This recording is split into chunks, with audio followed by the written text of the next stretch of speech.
A silver-haired boy, Kiska is seen as the defendant against a group of priests who have ordered to throw him into the Korosareru Dungeon. He tries to plead and explain that he is being framed, but no one listens to him. He tries to defend himself, but to no avail. Eventually, he is asked to be taken away as the order has been placed. Kiska was born and raised in the Korosareru village, which is known to have an S-rank dungeon called Korosareru Dungeon. Because of this, many adventurers try to defeat it, so that place is always crowded. Kiska is known to be a farmer, but his field is always ruined by the people. He is also looked down upon by the head of the village's kid, Darga. He remembers Darga visiting him in his field, saying that he heard from his father that his harvest this year was poor. But in reality, Darga is the one who wrecked the entire field. However, Kiska is not able to defend himself because he is Alks. In this country, people with silver hair are called Alks, and they are treated very badly. This is because in the past, there was a human who betrayed and helped the demons, and he was an Alk. Every time Kiska attempted to speak up for himself, Darga and his friends relentlessly beat him, leaving his fields in ruins. Helpless, Kiska had no choice but to endure the injustice. After that, he was going back to his home when he encountered Namia. She asked if he was beaten up by Darga again.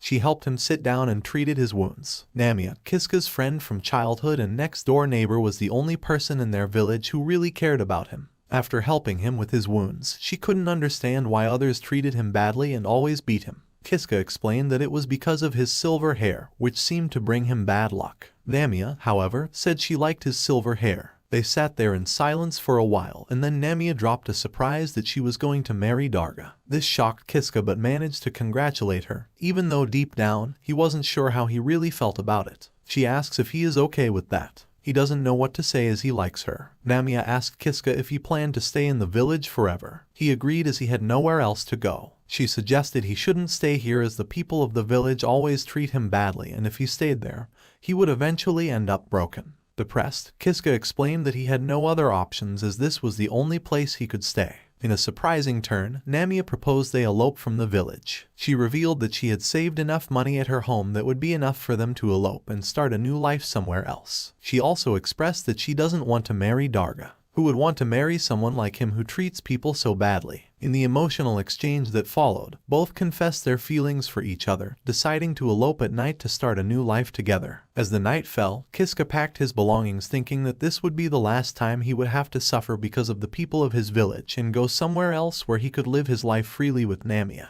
However, unbeknownst to him, a tragedy awaited him that would change his life forever. As Kiska rushed to fetch Namia from her home, he heard her shouting. Abandoning his belongings, he ran inside to rescue her. To his horror, when he got there, he saw Darga and his two friends beating Namia. In a flash, anger overcame Darga, and he confronted Kiska, asking what he was doing here. Kiska asked the same question. Darga laughed, claiming that it was obvious why he was there. Kiska got angry and beat Darga, which angered him even more. He beat him back, and Darga's two friends hold him against the wall. Darga demanded to know why Kiska was there, asserting that Namia was his fiancée. As Namia pleaded for them to stop, the relentless assault continued, with Kiska enduring the brutal torture of having his nails peeled. He was not able to handle the pain and shouted. Namia couldn't see his love in so much pain and decided to give away their plan of eloping to Darga. Kiska tried to stop her, but he fainted because of the severe pain after being beaten up. As he closed his eyes, he saw Darga unearthing Namia, sealing their fates in the cruel twist of their shared tragedy. Just like that, it is decided that he will be thrown inside the Korosareru Dungeon. Namia is no more, as after learning the truth, Darga got angry and unearthed her. Then all of his actions were pinned on Kiska, even though he kept saying that he didn't do anything. The false testimony from 3 people as well as the appearance of the head of the village made everything useless. He was hopeless now as he couldn't do anything to save Namia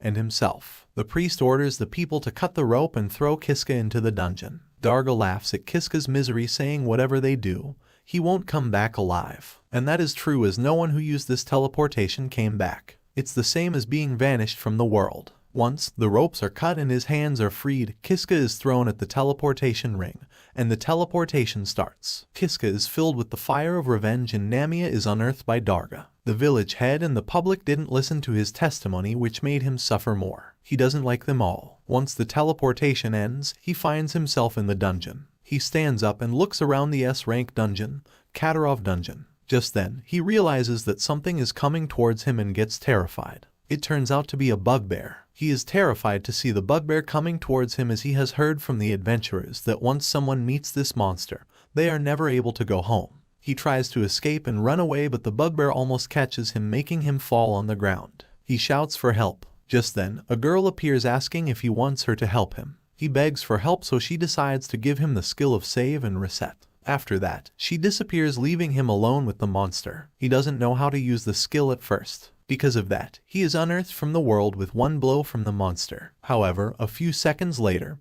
he is shocked to realize that he is still alive. He doesn't understand what just happened. Kiska, born in the discriminatory village of Katarov, faced constant mistreatment as an alk. He was thrown somewhere with a bugbear and ended up like this. He is surprised to see himself still alive. He questions, didn't that bugbear just beat him? He is not supposed to be in another world right now, but he is still here. Kiska is in the midst of his thoughts when the bugbear comes back and beats him again and makes him leave the world once again. But Kiska still came back. He is shocked to see himself in the same world. He repeats the same thought process and is again beaten up by the bugbear, goes to the other world for a second and comes back again. The cycle repeats itself again and again. It's not only that he comes back to the same world after being banished from there, but he also goes back to the moment before he vanished. He wonders if the skill is responsible for this strange behavior. Just then the cycle repeats itself and he tries to run away from the bugbear, but fails miserably and ends the same way. Even if he dodges to the right or left, even jumping doesn't help. He can't stand it anymore. He is tired of being vanished and then born again. He begs to be vanished now. He thinks that if he vanishes, then he won't have to feel the same pain repeatedly. He gets an idea and tries to turn off the skill and end his misery. But he doesn't know how to stop the skill as there is no such button. He tries to touch the startup button in hopes of stopping the skill, but instead, all his memories flood his thoughts. He remembers Namia being brutally unearthed by Darga and his people, and the villages tricking him and putting all the blame on him. All his anger comes back and he decides to not just disappear by stopping the skill. He is not going to do that, and with anger fueling him up, he beats the bugbear. Without thinking, he just moved forward and beat the monster. Even though he managed to avoid his first blow, the second blow took him and unearthed him once again. He came back and did the same. At this point, he doesn't even know how many times he has been unearthed now. Maybe it's more than 100 times that the cycle keeps repeating itself. However, he is determined to live and take his revenge. The bugbear swings its arm, then he avoids it by squatting. Then the monster moved its left arm, thinking that it could take him down, but Kiska rolled to the right of the bugbear, and then hopped behind it. This time, he does not try to escape from the monster, as it will eventually catch him and unearth him again. Instead, he waits for the monster to blow again, and when he does, Kiska dodges to the right. He gets the upper hand and beats the bugbear as the fruit of unearthing him more than 100 times. Even though Kiska's attack is too weak against the monster, he still manages to escape. He has 25 minutes before the monster wakes up. At that time, he has to find a way to handle this situation. He runs away and finds some miscellaneous things lying around. Turns out that there are hidden treasures in the dungeon. He looks around to find something that he could use. But just then, the bugbear wakes up and finds Kiska. Kiska tries to run for his life and steps on a tile that makes him fall into a trap. With that, he is unearthed one more. And with that, the process repeats itself. So far, he has tried the same thing around 200 times. He has already fought that bugbear many times and many movements have gotten better. This time, he beats the monster in the eye, giving him 35 seconds. He runs away to find his way while many traps await him. He comes across the tiles leading to the trap again. So far, he can only move till this point. He tries again and eventually falls into the trap, but he manages to escape from it. He finally succeeds and looks around to find a hidden room. He goes inside to find his path. As he moves to the end of the narrow passage, he finds himself inside a room that has a treasure awaiting. He opens the treasure chest to find a jewel that is said to be the Crystal of Wisdom. The effects of the crystal will appear when it is used. The screen pops up asking to be ranked up. This means that the crystal also helps in upgrading the skills. He reads the description of the skills carefully, questioning which skill he should choose. He is confused, wondering that skills like healing magic or fire magic wouldn't be optimal because he would first need skills like magic generation. That leaves him with the swordsmanship and archery. He thinks that this won't work as he doesn't have any tools for it. In the end, he is only left with the S-rank skills. He wonders if he could choose acceleration to escape quickly, but he also wonders that he needs to survive first, so he should choose stealth. Finally, he decides to go with stealth. Just then, a small door opens up and he ends up being surrounded by many bugbears. With that, he was unearthed by a bugbear one more time. In that room with the treasure chest, Kiska was forced to leave the world by 10 bugbears. And with that, he ended up at step 1 like always. He goes through the same cycle once more and ends up in the room with the treasure chest. This time, when the treasure box offers him the skills, he already knows what he is going to choose. This time he wants to see the bugbear's movement in slow motion. He was forced to the other world over 200 times, but finally, he got the S-rank skills, Stealth. But that was useless against 10 bugbears. But this time, he decided to go with Acceleration. He did his best and beat the monsters, but his arm broke. This is because his body couldn't handle the impact of the Acceleration skill. With that, he goes back to step 1 where he encountered a bugbear at the start. He escapes the bugbear and makes great progress. If he can use the Acceleration to evade the bugbear's offense, he should have countless opportunities to strike back. He decides to get Acceleration again and storm that room, but again gets blown by the bugbear. At his 225th round, he comes back to the room. Just getting to this room is so draining because he let his guard down and took 5 more blows. He chooses Acceleration again and the monsters come back once more. But as usual, the skill doesn't help him and he is forced to leave again. He is now at his 300th attempt. He has been choosing Acceleration and keeps getting beaten up by the bugbears and forced to leave the world and come back again. He is trying his best and yet the same happens each time. He uses his speed. He aims for the eyes, but they endure the pain and beat him again. Sometimes, Kiska goes around and grabs one bugbear from behind, but then he is easily beaten by the other bugbear. Kiska is tired of thinking about it, but he wonders if the S-rank skills are not enough for him to take one bugbear down. After 300 attempts, he concludes that he can't defeat the bugbears with Acceleration. He will have to start again now from square 1. He goes through the same cycle again and ends up in front of the skills screen tired. He can't even summon the courage to press the skill icon. When he is forced to leave the world and comes back, he is instantly beaten up by that first bugbear. If he doesn't do something, the bugbear will force him to leave the world again. He is depressed thinking that there is no way he will win against the bugbears. Just then, he remembers Namia calling him and Darga laughing at him. Angers fuel him up once more. If it wasn't for Namia, he would have given up long ago, but he has already decided to escape the dungeon and take revenge with his own hands. He chooses a skill and as always, the 10 bugbears enter the room. From now onwards, Kiska decides to acquire the body strengthening and physical strengthening skills in that order. He decides to continue exploring how each skill works against the bugbears. With every attempt, he ends up at square 1. However, around attempt number 420, he beats the bugbears again. Like he thought, physical strength is pretty good. He has a defense mechanism and jumping power. All these abilities greatly improve his balance. He beats the monsters one by one, and with that, monster elimination is confirmed and his skill points are acquired. Kiska is very happy as he was able to beat a bugbear. He checks his skill sheet to realize that he can also level up his skills. His physical strength is now at level 2. He realizes that if he keeps defeating the bugbear and levels up like this, he should be able to defeat all 10 monsters. He beats the monsters again only to realize that it is only 12 SP for each one. For 100 SP, he will have to defeat almost all of them, which is impossible. As the realization sets in, he is also forced to leave the world by the monsters and start from square 1. He has realized that if he can't raise his skill level, there is no way he can beat them all. At attempt number around 510, he gets very tired questioning why is it him? Why did this happen to him? Kiska can't take it anymore and cries. It is all because of Darga that he is stuck here, he cries loud. He encourages himself to escape the dungeon and then he will take revenge on every one of the villagers who betrayed him.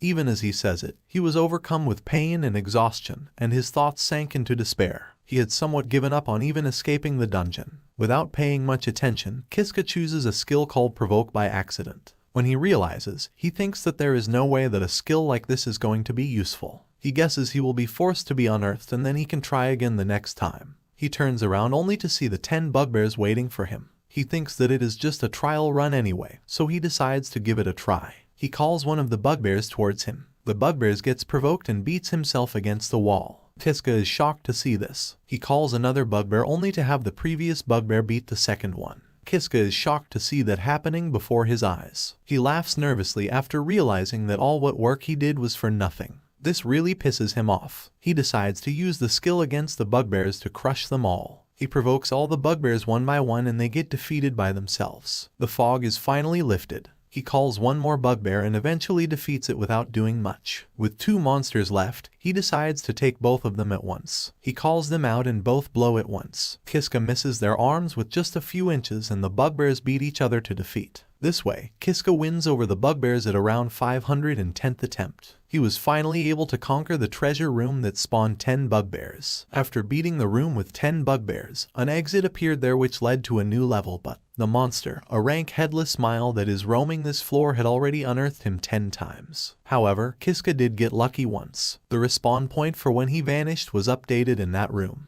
Just the thought that he would no longer have to drive himself crazy fighting those bugbears over and over made his heart feel a little lighter. Kiska runs away from the mule and comes across a path he hasn't explored yet. He comes across 3 teleportation circles. To keep going, he probably has to choose one. He decides to hop on any one of the teleportation circles thinking that he doesn't have to worry about this. If he is wrong, he can always respawn. As he is teleported into another place, he realizes that there is only one way forward there. He has no choice but to keep going. As he moves forward, he comes across the same girl who had given him the first skill. She is trapped in the chains inside a shield. He wonders about the girl and thinks that the thing surrounding her might be the barrier. He tries to touch the barrier, and as he does it, the girl falls down because the barrier vanishes. Concerned, Kiska asks the girl if she is okay. Ajaha Tsubaki realizes that Kiska has just awoken her. He asks if she gave him the skill and asks for her identity. She introduces herself as Ajaha, an ex-hero. She says that she was sealed away here. After that, she asks Kiska about his identity. He introduces himself by just giving his name, to which she comments that he has a nice name.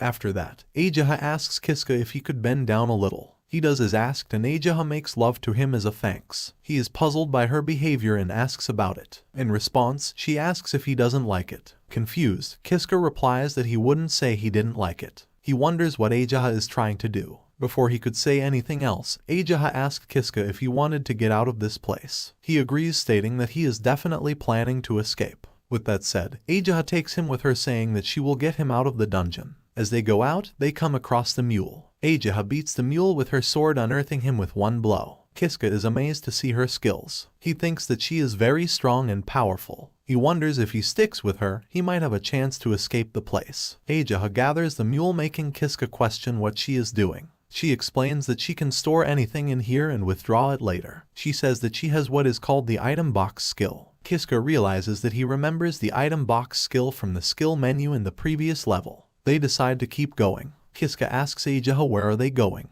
She replies saying that there is a room with the dungeon's mini-boss. Shocked, Kiska asks if she is going to compete with the mini-boss. She explains that they have to beat him to move forward. She says that if it wasn't for him, she would still be stuck sealed away in there. Due to this reason, Ajaha says that she wants to fight for him. Kiska is happy to hear that, but clarifies that it is because of her that he was able to live long. So he guesses that they are even. With that said, they enter the room where the dungeon's mini-boss is none other than the S-rank Golem. Kiska is shocked to see Golem, as he is huge, about 10 meters tall. Ajaha asks Kiska to get behind her and they start the competition. Ajaha moves forward to beat the Golem while also protecting Kiska. She dodges the attempts Golem to beat her and stands her ground while Kiska stands there amazed by her strength and determination. He thinks that she will defeat the Golem quickly, but just then, Ajaha falls by tripping on a stone. Golem takes advantage of that and beats her. The blow is so strong that it sends her flying into the other corner of the room. This is bad, as she is injured now. After that, Kiska takes over and provokes the Golem towards him. The Golem blows towards him and his hand gets stuck in the wall. Ajaha, seeing all this, shouts as she thinks that Kiska is no more. She cries, saying that she said she would protect him. Just then, Kiska comes out saying that dodging is the one thing he is good at. He was doing it all the time in that bugbear competition. Ajaha is delighted to see Kiska in his best position. Kiska points out that Golem's arm is stuck in the wall,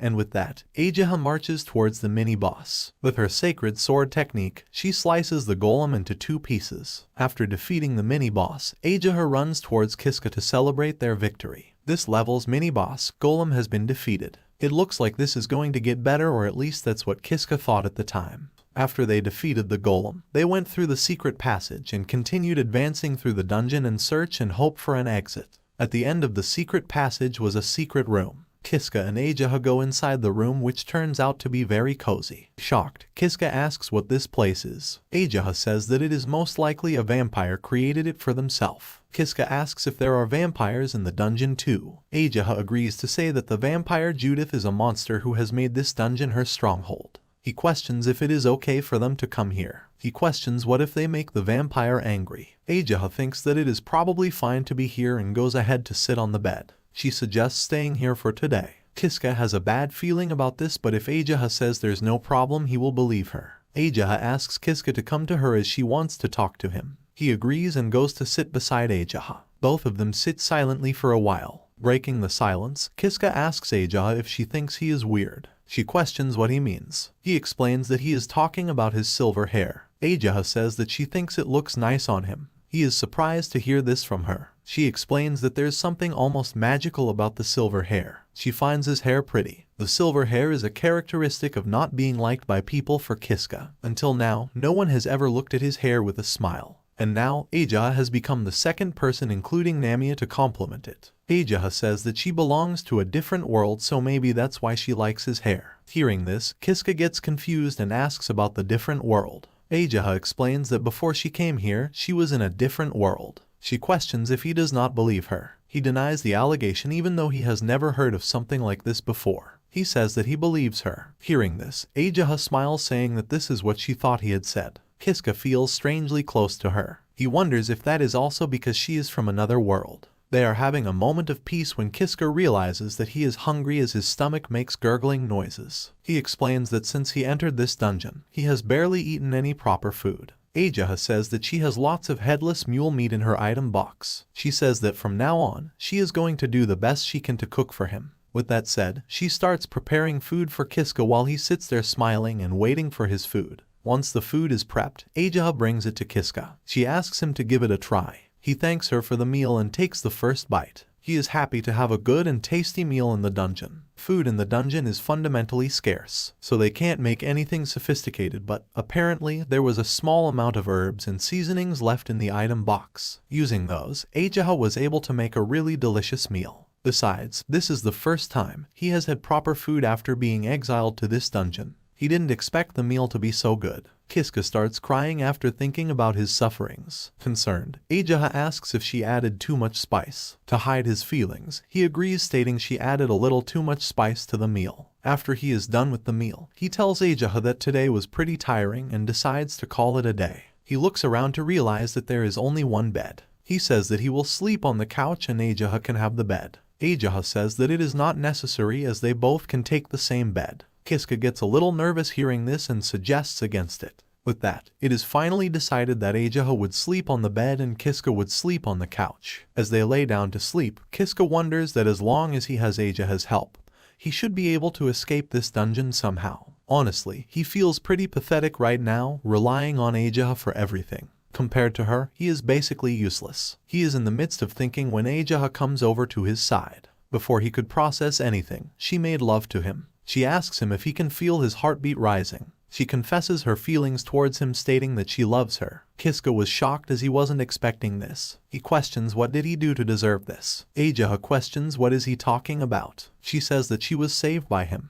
He questions what she means by saving her. Ajaha explains that she was sealed away deep in the dungeon. For hundreds of years, alone, she waited. She believed that one day, her prince would come to rescue her. So, to everyone who came to the dungeon, she gave that skill to them. Kiska realizes that Ajaha gave him the skill because she wanted him to save her. Ajaha explains that whatever she did, it was of no use. She says that she gave the skill to countless people and every one of them lost heart along the way. The only one to make it to her was him. She says that he is the prince that she has been waiting for. Kiska is shocked to hear the revelation. Just as Ajaha tries to make love to Kiska, he stops her, saying that he can't do this to her because he already loves someone else. Ajaha gets a little sad after hearing this. However, she says that there is no problem. She says that it is enough for her if she can be his second. She makes love to Kiska while he gets flashbacks of the night when Namia was brutally unearthed by Darga. Kiska pushes her away, eventually making her fall on the ground, and asks her to stop. He gets worried and asks if she is okay. At that moment, she was ugly to him. Ajaha pushing herself on him like those guys did on Namia. He tries to apologize for his actions, but Ajaha goes back to bed, saying that she may have gotten a little too carried away.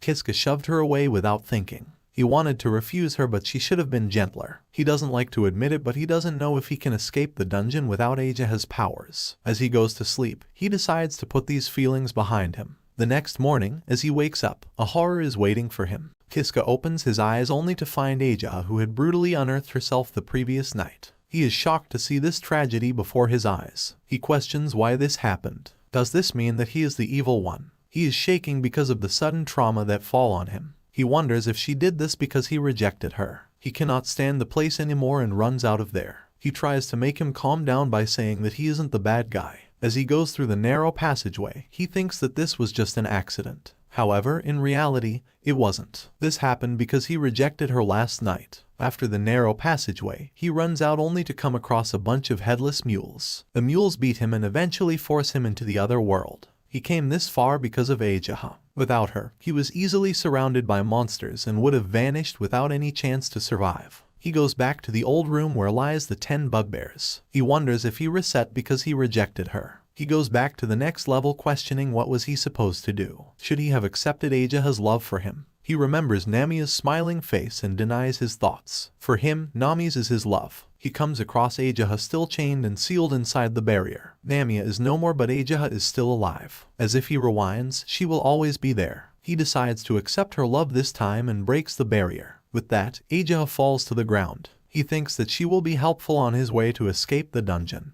However, he doesn't know what awaits him. As Ajaha gets back into her consciousness, she asks who he is in a very serious tone. He introduces himself as Kiska. Ajaha stands up saying that she has never heard of him. However, she wonders why he is smelling so bad. Kiska is surprised to see Ajaha behaving too awkwardly. He questions the bizarre feeling he has. This girl is somehow different than before. She looks exactly like Ajaha, but she doesn't behave like her. Kiska asks if she is Ajaha. She responds by asking if this isn't his first time meeting her. He wonders if she is the girl who gave him the skill of save and reset. It's only natural that she would assume he has seen her before. Just then, she says she guesses that he went against her last time. Kiska tries to explain that this is just a misunderstanding. He explains that he is not her enemy, but Ajaha doesn't listen to him. Instead, she says that this is the reason there's a bad scent coming from him. She grabs him and tells him to listen to her. She warns him not to make the mistake of thinking that he can just vanish and everything will go back. Even when he vanishes, his actions reach the soul. He tries to ask who is she, but instead of answering his question directly, she says that her identity is like him. She says that there is no way she would talk to someone like him. Kiska asks Ajaha to let him talk, but she denies, saying that she refuses to talk. Kiska is terrified as he wonders who she is. Ajaha warns him not to get involved with Ajaha. As soon as she said that, she snapped his neck, unearthing him once again. With that, he goes back to the start of the level. He is shocked as he cannot understand who she is. It's like she has two personalities. He doesn't have anything to do with her anymore. He stands up and goes back to the teleportation area while wondering if she ever sees him again, she will just unearth him again. If that's the case, then he is not going back to Ajaha. He won't break the seal now, even though it is difficult for him to wander the dungeon without Ajaha's help. But when he thinks about it, it seems like he will just need to find another way. He comes across the 3 teleportation circles. Last time, he used the one in the middle. This time, he decides to try using the one on the left. He hops on the teleportation circle and goes to the other part of the dungeon, which looks the same as the one with Ajaha. It seems like there is only one path here too. As he moves forward, he comes across a girl having a cup of tea in the middle of the route. He is shocked to see her in a place like this. The girl sees him, commenting that it is rare for an intruder to come here. Right there, in this crazy and terrifying dungeon, this girl is just relaxing and drinking tea. He wonders who she is. The girl asks Kiska why he is here. He explains that he is actually looking for a way to get out of the dungeon. She says that this is rude, that he is trying to escape. She introduces herself as the true ancestor of the vampires. She says that she doesn't think that this is the right attitude for someone who knows who she is. She cuts herself and unearths him. She laughs, saying that he should pay for his sin with him having vanished. With that, he goes back to the 10 bugbears room. He is shocked to realize that he was unearthed again. He gets terrified, realizing that this dungeon is full of bad people. As Kiska contemplates his mysterious circumstances, he speculates that the one responsible for his resurrection might be the vampire Ajaha mentioned, Judith, the true ancestor of vampires. Dressed innocently in pretty clothes, Judith appears to be an elegant and formidable presence. Considering she had the power to make him vanish without reason, Kiska doubts his ability to prevail against someone of her stature. The enigmatic connection between him and Judith deepens, leaving Kiska uncertain about the true nature of his existence in this perplexing dungeon. He goes back with only one option left for him, the third route, which is the teleportation circle on the right. He hops in and goes to the other part of the dungeon by using that teleportation circle. He hopes that this place doesn't have ferocious people like Ajaha and Judith. As he goes forward, he comes across a sword. The sword looks really suspicious. He has come this far without any tool, but if this sword is the powerful tool, then it could help him out of this dungeon. Kiska decides to give it a try. As he grabs the hilt, a sharp pain shoots through his entire body. He couldn't let go of the sword and the pain lasted for a few minutes. After that, he faints. Upon waking, Kiska feels a rush of relief to find himself alive. His gaze falls upon the sword, a reminder of the intense and painful experience he endured. As he inspects his right arm, he discovers the heavy burden of the sword, realizing it restricts his movement. Faced with this new challenge, he ponders what to do. Despite making some progress, the sword now poses an obstacle, leaving him with the dilemma of how to navigate this strange and unpredictable situation. Just then, Kiska encounters an rank werewolf and gets terrified. He thinks that he will be vanished once more by the werewolf and he can't win against it. However, to his surprise, the sword takes over and slashes the werewolf, eventually unearthing it in just a few seconds. Kiska stands there shocked to realize what just happened. It's as if the sword has a mind of its own. It just started moving without any warning. However, he thinks that this is good for him. He will do whatever it takes to get out of the dungeon, even if he has to do it with this creepy, sinister-looking sword. As Kiska moves forward, he beats another werewolf along his way. This black sword is strong. With this, he will be able to defeat any enemy. Eventually, he comes across the mini-boss room. He wonders if this is the place where they fought the golem mini-boss. He wonders if he will encounter the same enemy. As Kiska opens the door, he finds an S-rank griffin awaiting. He realizes that Griffin is the boss of this room. He thinks that it looks strong. Just then, the griffin marches forward towards Kiska. However, the sword takes over, saving him. Kiska is happy to have the sword with him. As he defends himself against the griffin with the help of the sword, he thinks that all he can do right now is just try and not get in the way of the sword. Perhaps, that way, he can win. With that, Kiska can defeat the griffin very easily. This black sword is strong. With this, he thinks that he can defeat any enemy that comes his way. True to Kiska's expectations, just like with the golem encounter, there's a concealed door. Filled with determination, he passes through the door, envisioning using the sword to escape the dungeon in one swift move. However, as he advances, the sword inexplicably grows. Perplexed, Kiska questions whether something is wrong with him or if the sword has somehow enlarged. His surprise deepens when he encounters Judith waiting for him. Judith casually remarks on his growth, leaving Kiska stunned and questioning her presence. Little does he know, a new tragedy looms ahead as he ventures further into the dungeon, hoping to break free from its confines.